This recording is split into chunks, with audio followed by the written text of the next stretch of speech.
এত গরমে রিয়েল ব্রাইডের কিন্তু ওয়াটারপ্রুফ নয়, সোয়েট প্রুফ মেকআপ দরকার। তো সেটাই আমি আজকে তোমাদের দেখাবো।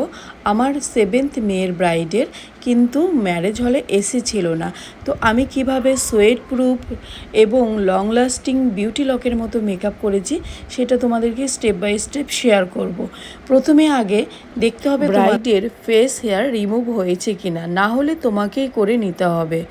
তারপর আমরা এখানে যা করেছি, আইস আমরা দিয়ে নিয়েছি, টিস্যুতে আইস দিয়ে প্রথমে ফেসটাকে একটু লাগিয়ে নিয়েছি। তারপর সেটাকে ড্রাই করে নিয়ে রিকর্ডের একটা ওয়াটার বেস ময়শ্চারাইজার লাগিয়েছি এবং সেটাকে ভালোভাবে অ্যাবজর্ব করিয়েছি। তারপর অ্যাফ্রোলাইজারের একটা গ্রিপ প্রাইমার বা ম্যাজিক গ্রিপ বলো, সেটাকে লাগিয়ে নিয়েছি এবং কিছুক্ষণ স্টে করার জন্য আমরা ততক্ষণে আইব্রোটাকে কমপ্লিট করে নিয়েছি।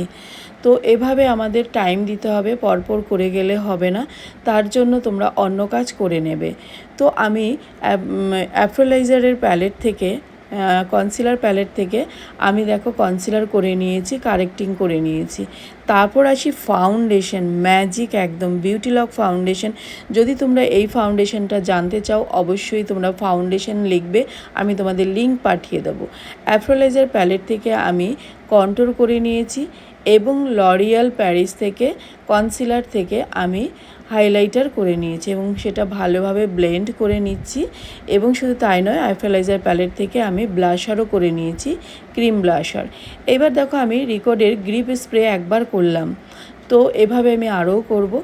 এবার আসি মেন পার্ট, যে পাউডার, ভালোভাবে পাউডার দিয়ে লক করতে হবে, বেশি বেশি করে পাউডার দিয়ে।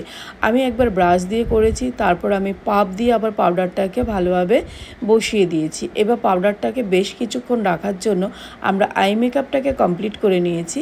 তারপর ম্যাকের কম্প্যাক্ট দিয়ে আমি পাউডারটাকে ডাস্টিং করে নিয়েছি। এবার আমরা সিলসের একটা কন্ট্রোর প্যালেট থেকে আমরা পাউডার কন্ট্রোর করে নিয়েছি। আই ম্যাজিকের ব্লাশার থেকে আমি ব্লাশার করে নিয়েছি। একদম এভাবেই তোমরা করবে, আমি যেভাবে করেছি। তারপরে আমি হাইলাইটারও করে নিলাম। বলো তো এই হাইলাইটারটা কোন ব্র্যান্ডের? তো এইবার দেখো আমি আবার পাউডার সব কমপ্লিট হয়ে যাওয়ার পর আমি আবার গ্রিপ স্প্রেটা রিকর্ডের আবার করে নিলাম।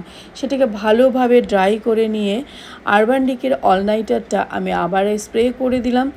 দেওয়ার পর আমি এবার ক্রাইলনের ফিক্সারটা দিয়ে ফিক্সড করে দিলাম। এইবার আমার স্টুডেন্ট নিবেদিতা কলকা করে নিচ্ছে। এবার দেখো আমাদের ফুল লুকটা কমপ্লিট হয়ে গেল। কেমন হয়েছে অবশ্যই জানিও। আমি কিন্তু তোমাদের পুরো ফুল ভিডিও দিয়েছি, কোনো এডিটিং নয়। তোমরাও যদি আমার কাছে এভাবে ব্রাইট সাজতে চাও আমাকে বুক করতে পারো। শুধু তাই নয়, আমার bridal basic to advance bridal ক্লাসের জন্য অ্যাডমিশন চলছে, তোমরা আমার ক্লাসেও অ্যাডমিশন নিতে পারো। আর আজকে লুকটা কেমন হয়েছে অবশ্যই জানিও। এখানে কিন্তু কোনো এডিটিং ভিডিও নয়, তোমরা পুরোটাই দেখতে পারবে ভালো করে। আর কমেন্টসের মাধ্যমে অবশ্যই জানিও কিন্তু। আর লাইক কমেন্ট শেয়ার করতে ভুলো না, তাহলে কিন্তু আমি আর কোনো তোমাদের টিউটোরিয়াল দেব না।